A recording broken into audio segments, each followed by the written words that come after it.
Hello everyone, and now welcome to a game Guagua versus Sonik. This game taking place here on Northern Isle. Gonna go ahead and speed things up to the 2-minute mark. We've all seen these opening builds. Altar of Storms, Burrow, Barracks. Looks like it's gonna be a Blade Master going up against a Keeper of the Grove. Alright, Archer's already getting trained up here. Creeping has already begun well before that 2-minute mark as the Ancient of War taking quite a bit of damage. Keeper of the Grove popping on out here, picks up the Claws of Attack +4, and now moving on its merry way.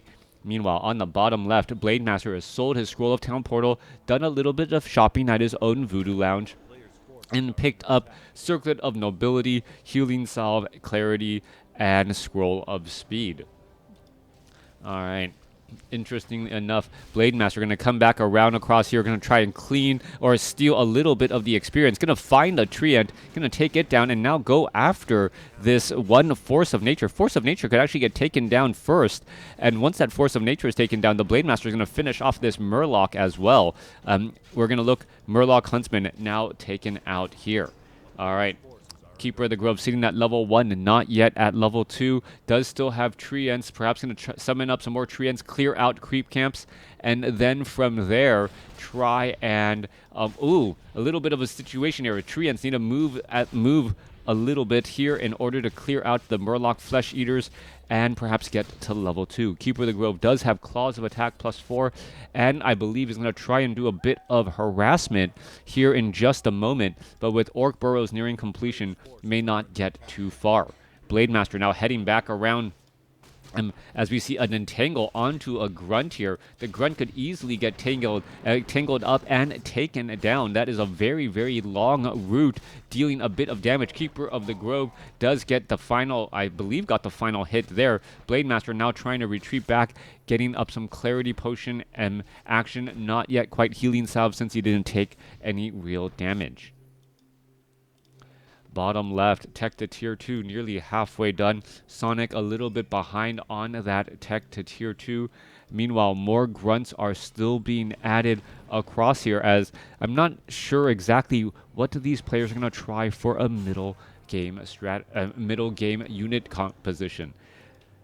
The Keeper of the Grove looking to retreat back here. Blade Master just trying to shut down the Keeper of the Grove from being able to do too much creeping. You can see there's a quick Windwalk strike there, and that was more to prevent the Keeper of the Grove from being able to aggro those units and creep by himself. Who's going to get the last hit there? Blade Master gets rooted and is going to still ends up getting the last hit. Nicely done. Keeper of the Grove is at level 2, but the Blade Master still gets the last hit there, even though he was stuck in a place for a little bit of time. Healing Salve now for that Blade Master, as Guagua trying to figure out what Sonic's game plan is and what his own game plan is now.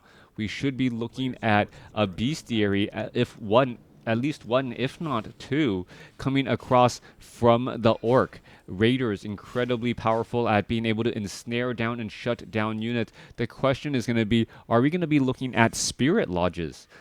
Spirit Lodge being able to get some shamans down for perhaps some of that purge to deal with those the treants that the Keeper of the Grove keeps on bringing into the fight. Not going to be a Spirit Lodge, instead a Tauren Totem with Spirit Walkers for that Spirit Link and perhaps some Disenchant as well. Keeper of the Grove, while trying to finish off another Grunt, Blade Master shows up back to the party, going to try and get some damage onto that Keeper of the Grove. It looks like it is going to be another Grunt kill, but that is denied. No additional experience for the Blade Master, as I think a Shadow Hunter is going to be popping on out here in just a moment. Keeper of the Grove does have a little bit of mana. There's level 2 now on that Blade Master, perhaps going to be able to get in some critical strikes and get in some bonus damage as well. There's that critical strike. There goes that Treant, as the Grunt now down to 300 hit points, but the Shadow Hunter now shows up to the party. Alright, so Shadow Hunter is at the party as well. Keeper of the Grove going to try and get away. The Peon was trying to purposely get in front, and there is another Hex there.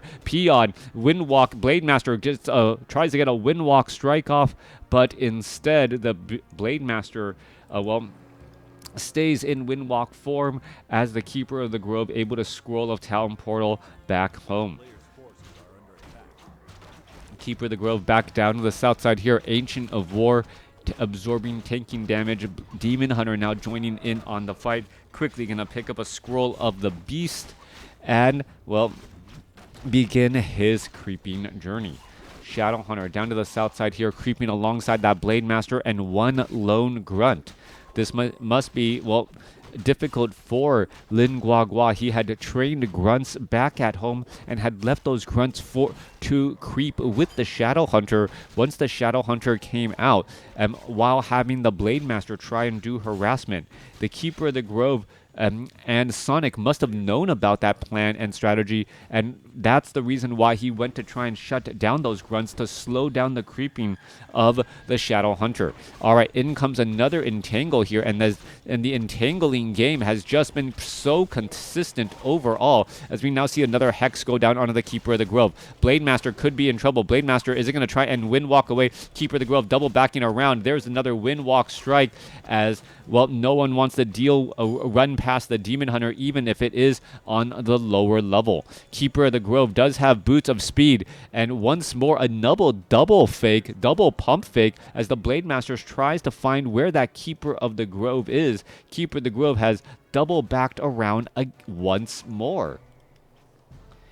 All right.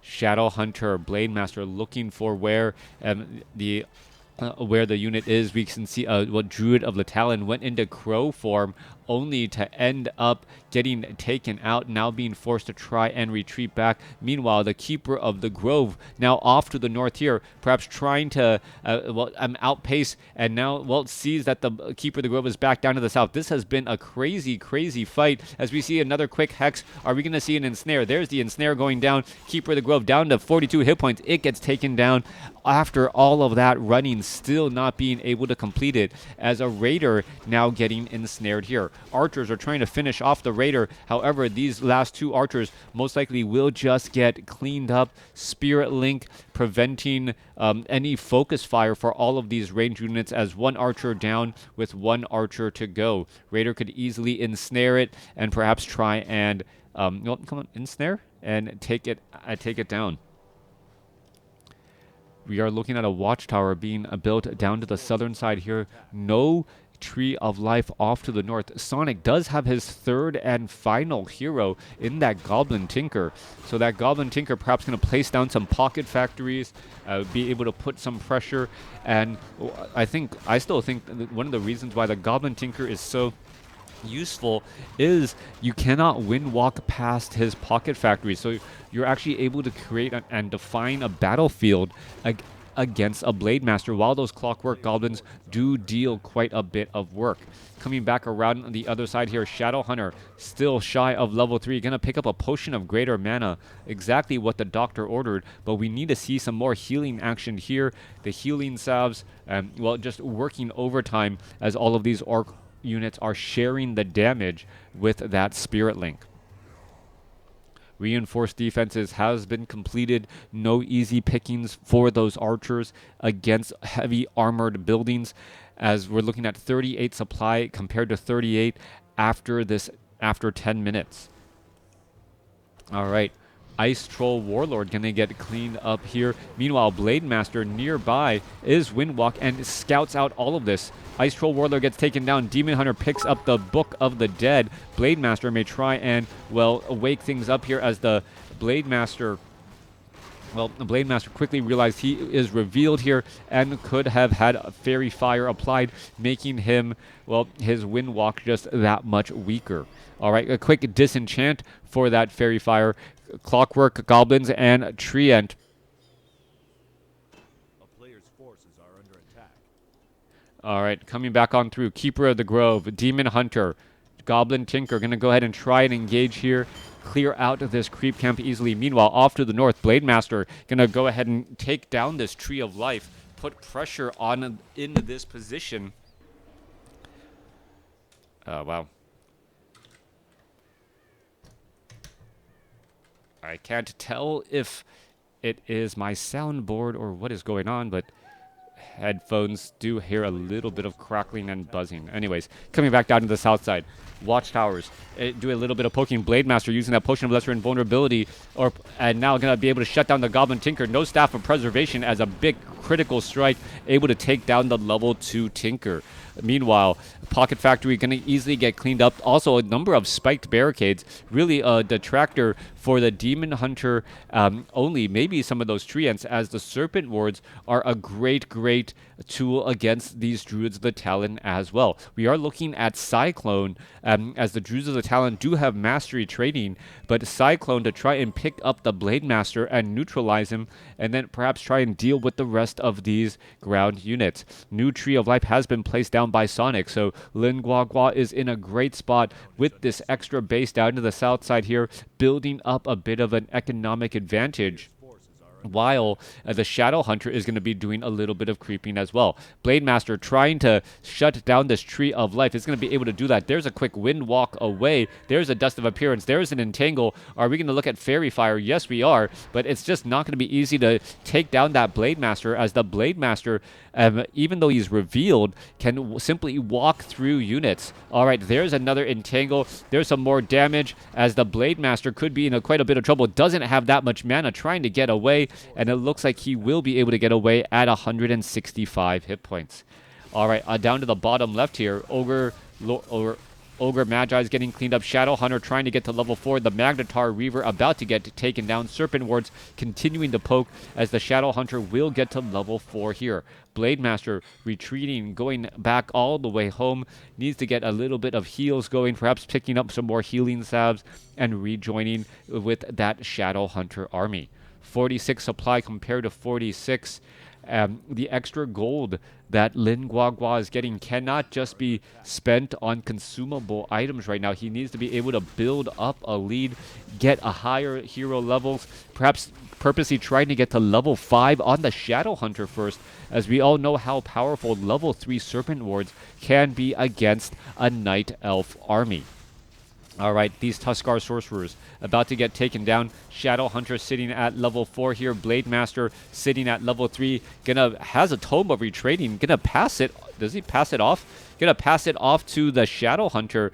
And now it's going to be level 2 Healing Wave and level 2 Serpent Wards instead, as we see a Goblin Shredder now joining in on the battle. Guagua perhaps going to needs a little bit more lumber, going to send that unit straight home. Meanwhile, Ensnare going up against an Entangle, but the supporting army of Sonik going to easily take down that Raider.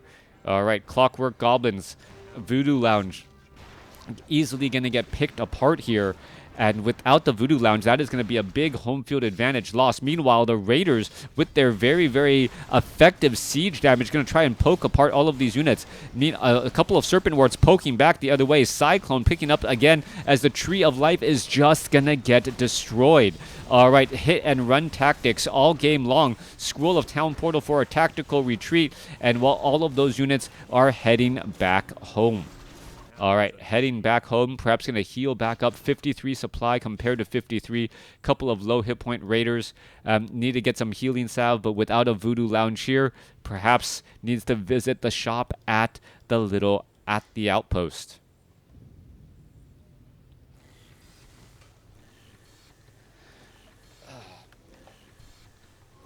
All right, clarity potions, healing salves, getting ready to go into another fight. Meanwhile, the main large green army of Sonik now ready to push on in again, as the Orc Burrows are just trying to lob and protect against this incoming army of Druids of the Talon and Archers.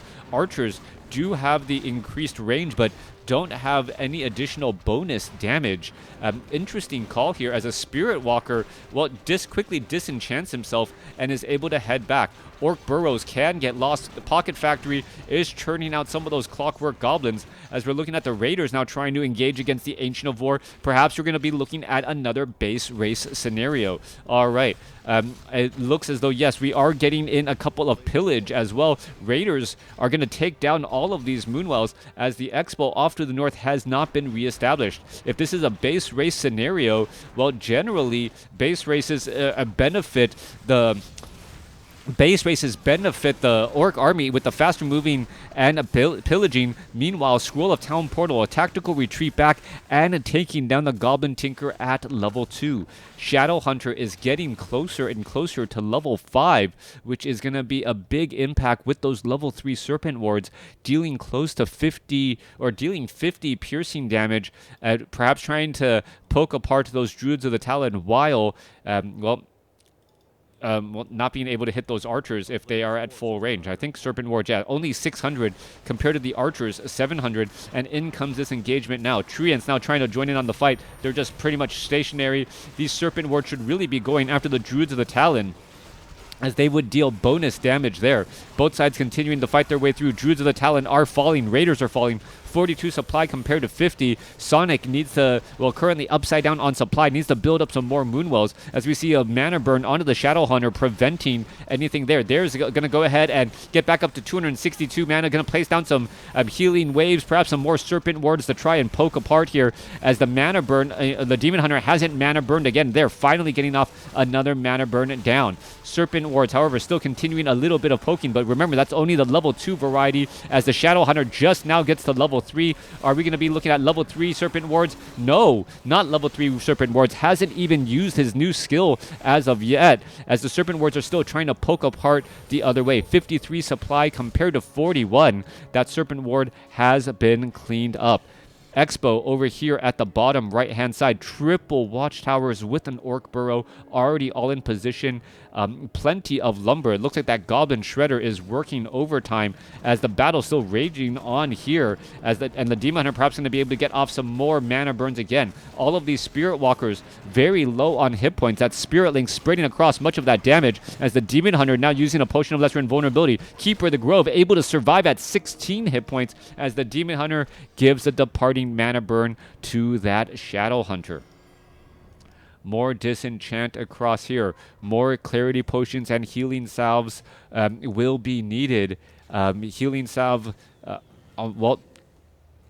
healing salve quantity may be a bit low.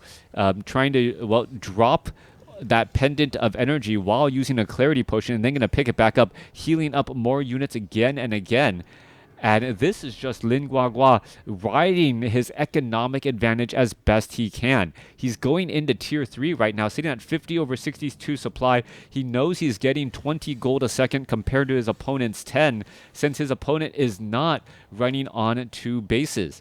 With that, though, how is he going to spend his gold besides just buying items to try and heal back up and move on through? We can see Kagar's Pipe of Insight on the Shadow Hunter, so that's going to be a little bit of, bonus mana as well, as the Clockwork Goblins, are trying to take down these Orc Bros here. Blade Master down to 218 hit points already. Cyclone already being brought up as we're looking at the Spirit Walker showing up here. 49 supply compared to 52. Massive repairs on the Orc Burrow. Goblin Tinker actually unable to get within melee range as all of the units outside here are actually in a big engagement. Keeper of the Grove falls at level 3. Shadow Hunter now picked up here. Serpent Wards are still continuing to do a bit of poking as the ensnares on the Demon Hunter are preventing him from being able to get into the fight back quickly.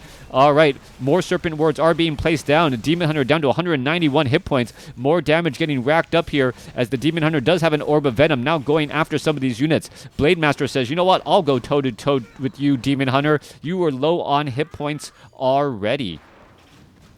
All right. Couple of rounds of damage here. Army trying to take down this stronghold. No more Orc burrows here whatsoever as the Orc army now trying to back away. It's almost saying, you know what, I can lose this base. This isn't that big of a deal. I'm already having this base here off to the side, even though I'm not yet at full saturation. Shadow Hunter going to try and clear out this Magnetar Reverb creep camp on the other side here. He needs to really get those peons going, but with so much to try and manage, he must have just let that slip. Wow, thank you for the raid. I got to assume that was back to WarCraft. Yeah, thank you for the raid. Not quite sure why my raid notifications don't show up here at all. All right. A creeping wild base is being attacked. That's a boss move, yeah, pretty much. All right, coming back around, the Druids of the Talon. Archers trying to poke apart this fortress. Going to be able to get in some damage here. Meanwhile, Sonik may think that he's in a base trade scenario, but doesn't realize. And this is one of those situations where information is key. However, Lin Guagua is still only using one peon in that bottom right corner. Not quite sure what to make of it. He's got to realize it now. Finally getting full saturation on that gold mine on the bottom right. That's probably about 600 gold that he missed out on. A big, big loss, but we'll see if he's able to overcome it. All right. Fortress was taken down. Did we see an Altar of Storms perhaps train up another hero? No. No Tavern hero either. Shop, dual level 5 heroes here, getting ready for the move. Raiders 1-1 upgrades. Spirit Walkers only on adept training. Never started the mastery training, as we're looking at this base now getting completely cleaned up. All right. Top right hand side of the map shows about 30 seconds of mining left. There's about 7 minutes of mining left here, and still a plenty of mining left on this bottom right. Voodoo lounges do need to be set up. I would actually recommend a voodoo lounge be set up over here on the right corner, as the Blade Master unable to catch up to that Goblin Tinker. There's a Staff of Preservation bringing him back home. Having a voodoo lounge next to a place that you want to defend really extends the usefulness and the power of that Blade Master, as we see a Tome of Retraining and now going into Mirror Image, level 3 Mirror Image and level 2 Critical Strike. All right, interesting call here. I would have thought level 2 Mirror Image, level 3 Critical Strike for that burst damage, especially if you have plus 24 damage here on this Blade Master. Blade Master now picks up a Potion of Lesser Invulnerability, needing a Clarity Potion as well.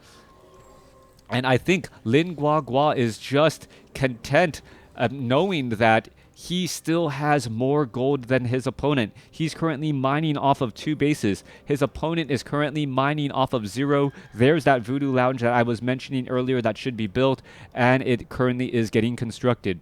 Sonik, playing with outdated information, gonna make tactical errors, thinking that he can win this war of attrition when it's a war of economies, and he is greatly behind. 57 supply compared to 50, both sides exchanging. Shadowhunter does have, has lost quite a bit of mana due to that Demon Hunter's mana burn. There's a healing wave bouncing around now as the Blade Masters are getting in some big critical strikes across the board. Those are just very large numbers, but remember, only one of those Blade Masters are real, as the Blade Master is using Mirror Image. And wow, what a beautiful call there, knowing which Blade Master was the real one. Knowing that the Druids of the Talid would have to try and waste all of their mana trying to figure out which one was the real Blade Master, but it looks like Sonik has a spider sense, knowing which one's the real one and which one is not, being able to shut it down. However, Goblin Tinker has fallen at level 3. That Blade Master, the real Blade Master, has always been picked up. Meanwhile, the Shadow Hunter is now at level 6, going for level 3 Healing Wave, and could be in trouble. There's a Spirit Link. Shadow Hunter forced to use a Scroll of Town Portal, able to back away.